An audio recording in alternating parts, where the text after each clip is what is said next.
Tonight on Hip on the Spot News, we get to see more pictures from sunny Iraq.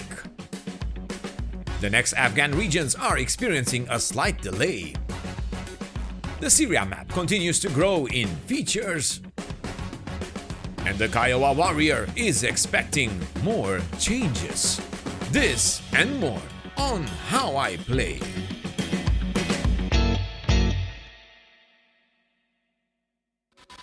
This video is sponsored by Fox3 Managed Solutions. Use our HIP24 coupon code for 10% discount. Hello virtual pilots, I'm Andre Celesti, and tonight we are going to talk about the latest news in DCS world. And we start the last week of October with some detailed shots from the upcoming Iraq map by Eagle Dynamics in DCS. ED released a set of new screenshots on their website depicting different areas of the upcoming map. Now, we know that running DCS in 4K adds a lot of detail in all environments, and that not all of us can run a stable frame rate when flying in the sim. But that's not the reason why I say these pictures are looking amazing. It's actually because of all the details showcased resembling what we saw with the Sinai map, with large cities and a vast number of buildings. ED showcased the work they done with this map even from low ground, where you can notice backyard clutter with boxes, terrace chairs, scaffolding, and diverse vegetation surrounding the buildings. It all looks very nice, and no doubt it puts everything in perspective on their continuous work to improve their map-making technology. In fact, they do their best to address multiple concerns from various users that wonder why working and releasing a new map when the previous one, Afghanistan, is not complete. And let's face it, needs way more work to even resemble the details we've seen in the trailer and screenshots. ED's response comes again in their last newsletter, saying that the Iraq and Afghanistan maps are being developed by separate map teams in different countries. And once again they say the development of one does not affect progress on the other. They say that the Iraq map has in no way slowed down development of the Afghanistan map.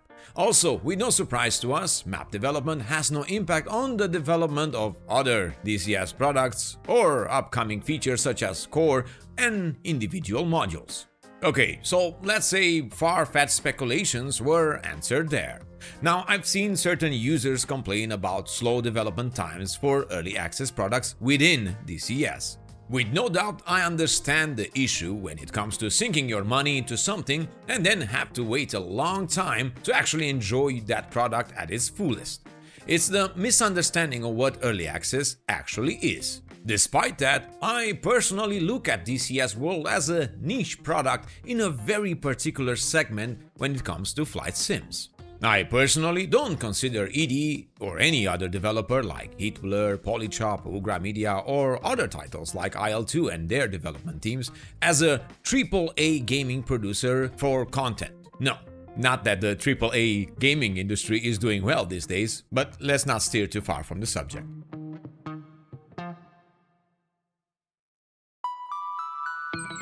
I just take a look at any other titles in early access and check out their update rate. You will find out that waiting for months, even years, to get something tangible is something very real and sadly brings with it all kinds of feelings for those who are actually invested in it. Now, I don't say I like that. No sir, no such thing. If it would be after me, you would get a short window to launch and early access wouldn't even exist. Maybe play a demo before you jump in. But I come from the time when games were a small gathering of pixels that didn't require so much technology and money to make. And remember, money equals time, time equals money. Fast forward to today, and oh boy, we can all point everywhere and see only bad things, instead of enjoying what we have and hope for a better future. I think we will need to showcase to our viewers the process of creating maps and modules for a title like DCS to get more coverage on the matter, somewhere in the future.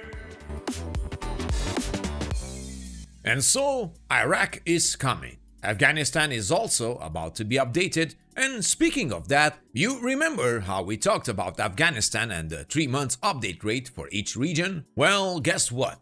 the next big update to the southwest portion and the eastern region have been delayed. Bang. Alright, settle down. Let's see what's up. It is shared with us that due to developing a new approach that will improve this and all maps, they do believe it will be worth to have a short delay for this upcoming update. After the initial release of the Afghanistan map, they have been carefully reviewing all feedback. So basically, they listened to all the feedback the community gave them and decided to incorporate this new approach that will give us a good experience with these maps even from day one, as we mentioned in Iraq's newsletter. Now, one could argue, well, we all want a good experience with any module or map we get, especially on day one. Yes, we do. But knowing they are actively working on the map-making technology could shed a light on their process when releasing new maps in DCS. All I can say right now, avoiding any speculation, is we will be there when Iraq is getting out and the Afghanistan update comes out to see if their short delay made sense and those improvements are actually happening.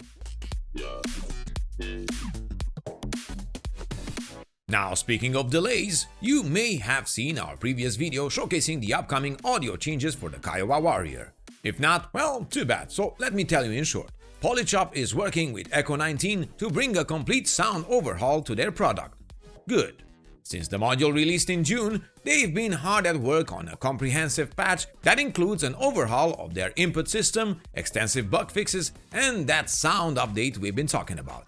Unfortunately, this patch won't be in the immediate DCS World update, the one that could be here even as we speak.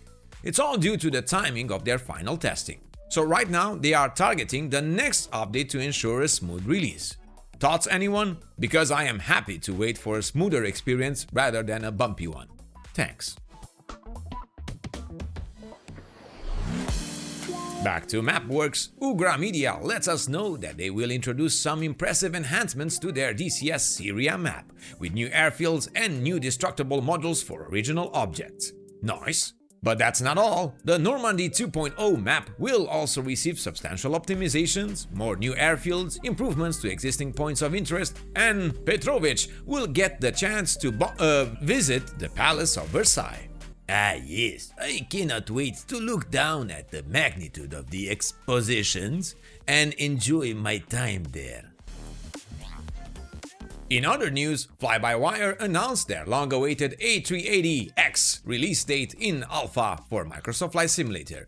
Yes, on the last day of October, you will be able to fly the amazing A380X with that fly-by-wire quality like we already know from their A320. I am excited and hopefully I will have a great weekend trying out their product. And for those of you not knowing, yes, it's a free product. Enjoy. So, if the update for DCS World didn't arrive today, we are safe to say we will keep you informed if we hear anything. Thank you all for watching. Many thanks to our patrons that support our channel. Remember to check our sponsors VR Rock for your VR Blu-ray protection and prescription lenses, Fox3 Managed Solutions for the best DCS servers out there, The Lang Clip for your wireless head tracking experience, Next Level Racing for all you SimPit enthusiasts, Moza Racing with their amazing technology, Trustmaster with their high-quality products, and Pimax for the most quality VR headset that the market can offer. And subscribe to keep in touch with all the latest news on your favorite simulators and games. I am Andre Celesti, reminding you to fly safe, and I'll see you next time.